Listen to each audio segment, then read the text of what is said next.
అలా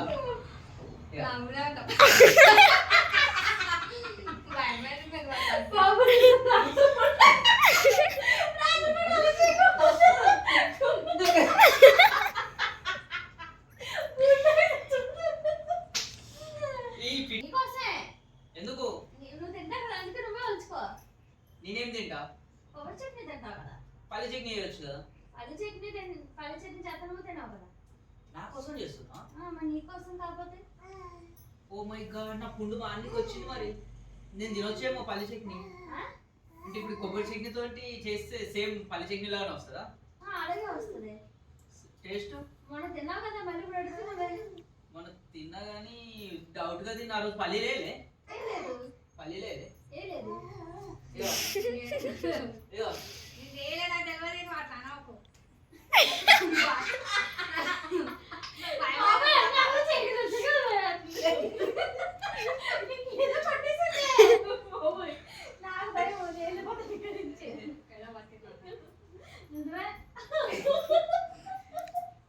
ఇప్పుడు ఏం పెట్టి మరి ఇడ్లీ దోశనా? ఇడ్లీ అన్న. మమ్మీ నువ్వు వీడియో ఇస్తున్నావు, కంటిన్యూ అవుతుందా? చెయ్యి, ఇది అప్లోడ్ చేసి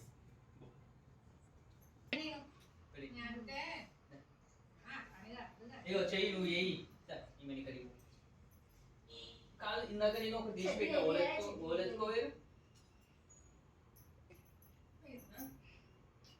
ఓలెత్తుకోవేరు. ఇది ఒకటి పెట్టిన ఉంటే తీసి పొట్టు తీసి పెట్టినా. ఒకటి తీసి పెట్టినా ఇప్పుడే చెప్పొచ్చు కదా.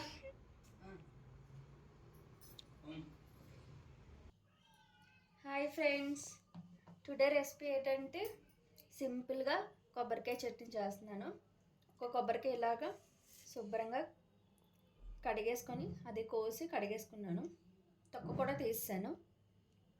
తర్వాత పచ్చిమిరపకాయలు, చింతపండు మిక్సీలో వేసుకున్నాం.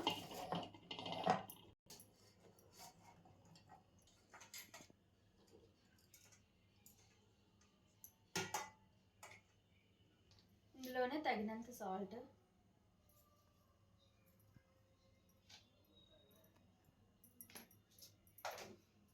ఇందులోనే తగినంత కొంచెం వేసుకోవాలి. వాటర్ వేసుకొని మిక్సీ పట్టుకుందాం. ఇవన్నీ ఫ్రెండ్స్ ఇలా ముద్దగా మిక్సీ పట్టుకున్న తర్వాత ఇప్పుడు మనం పోపు పెట్టేద్దాం. ఇందులో కొంచెం ఆయిల్ వేసుకొని హీట్ అయిన తర్వాత మినపప్పు,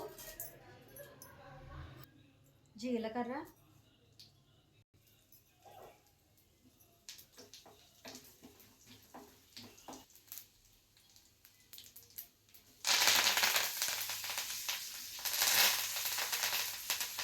ఇలా కరివేపాకు, కొంచెం ఎండుమిరపకాయలు.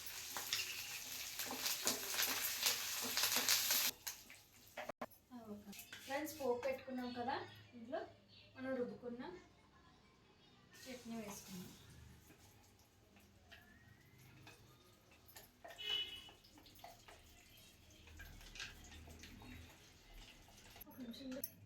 ఫ్రెండ్స్ ఇలా సింపుల్గా కొబ్బరికాయ ఉన్నప్పుడు చాలా ఈజీగా మనం చట్నీ చేసుకోవచ్చు. పల్లీలు, పప్పు ఇలాంటివి ఏం లేకుండా చాలా సింపుల్గా చేసుకోవచ్చు. ఈ రెసిపీ మీకు నచ్చినట్టయితే షేర్ చేసి లైక్ చేసి సబ్స్క్రైబ్ చేసుకోండి. మమ్మల్ని కూడా మీలానే ప్రోత్సహించండి.